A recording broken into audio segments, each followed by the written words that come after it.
मी आज डॉक्टर संपदा मुंडे यांच्या घरी सांत्वनपर भेट द्यायला आलो आहे आणि सर्व घरच्यांची चर्चा केल्यानंतर या संबंध प्रकरणाचं जे त्यांच्याकडून ऐकलं त्यामध्ये स्पष्टपणानं पोलिसांच्या आणि तिथं वैद्यकीय अधिकाऱ्यांच्या अतिशय त्रासाला कंटाळून हा प्रकार घडलेला आहे। आजही या क्षणाला या कुटुंबातला कुठलाही व्यक्ती हे मानायला तयार नाही की डॉक्टर संपदानी कारण 2 दिवस अगोदर संपदाने आपल्या लहान भावाला फोनवरती सांगितलं की कास्ट सर्टिफिकेट काढून घ्या, पीजी साठी ते पुढे लागणार आहे। 2 दिवस अगोदर जर एक डॉक्टर स्वतः आपल्या लहान भावाला सांगते की मला पीजी करायची आहे, ती डॉक्टर करू शकत नाही। त्यामुळं जसा घरच्यांचा या ठिकाणी समज आहे की ही हत्या करून आणलेली आहे, त्याची चौकशी पूर्णपणाने झाली पाहिजे।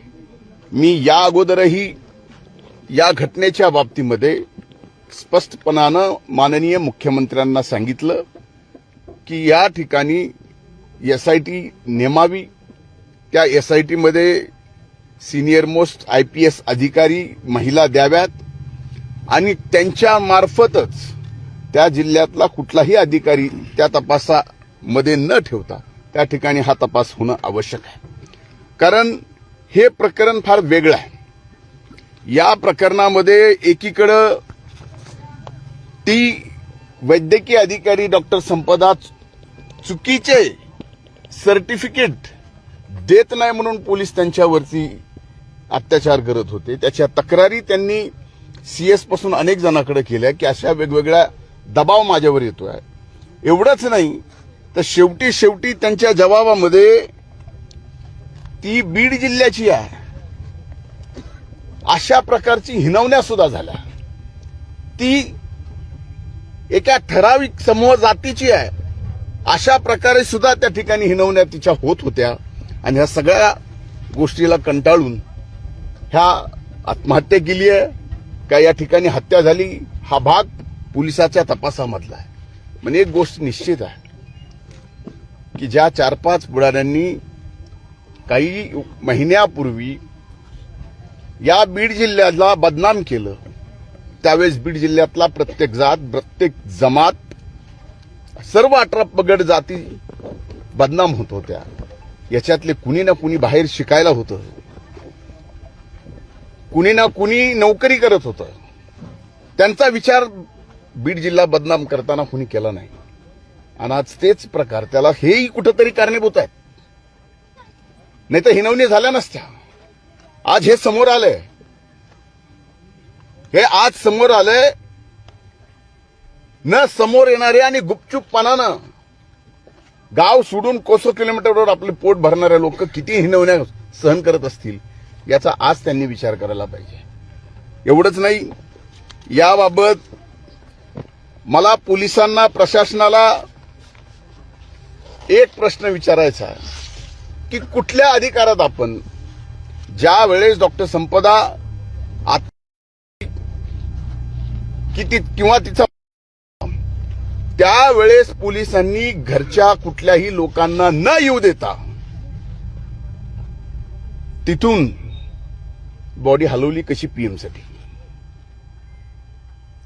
इथपासून सगळ्या गोष्टी चौकशी करण्यासारख्या आहेत।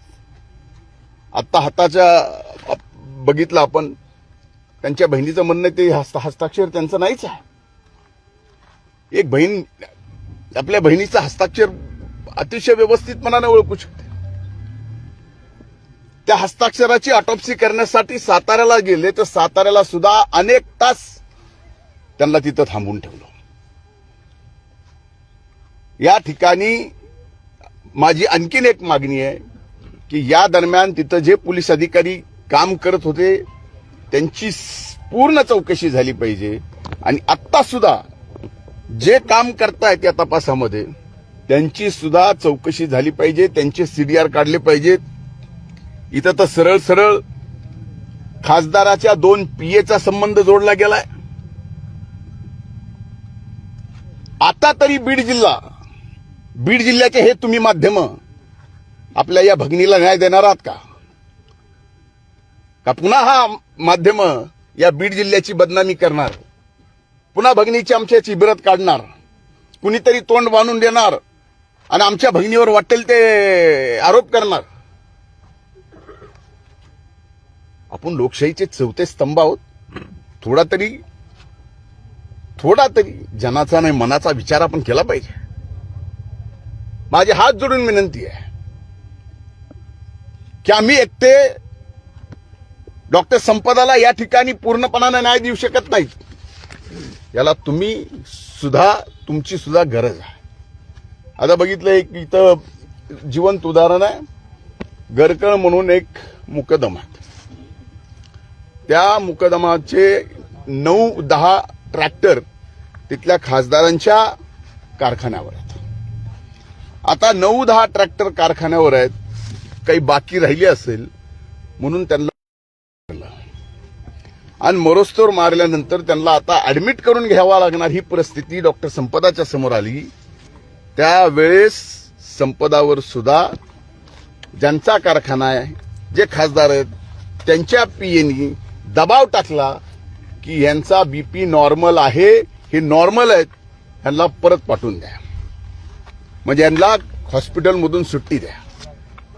इथंच ह्या व्यक्ती इथंच आहे हे सांगेल. म्हणजे इतकं जर भयंकर होत असेल तर मी मात्र या ठिकाणी शासनाला तर स्वस्थ बसू देणार नाही. डॉक्टर संपदाला न्याय मिळवून देईलच. साखर सम्राटांची दादागिरी त्या ठिकाणी आहे का? आणि मजूर आणि जे कुठेतरी डांबून ठेवण्यासाठी अशा पद्धतीने दबाव टाकला गेला आणि त्यातून हा सगळा प्रकार घडला असं वाटतं. आपल्याला तेच सांगितलं ना मी की यांचे ट्रॅक्टर जमिनी का लावली त्यांनी, जमिनी पण पैसे घेतले माझे, हे उत्तर आहे का? आणि त्या ट्रक आतमध्ये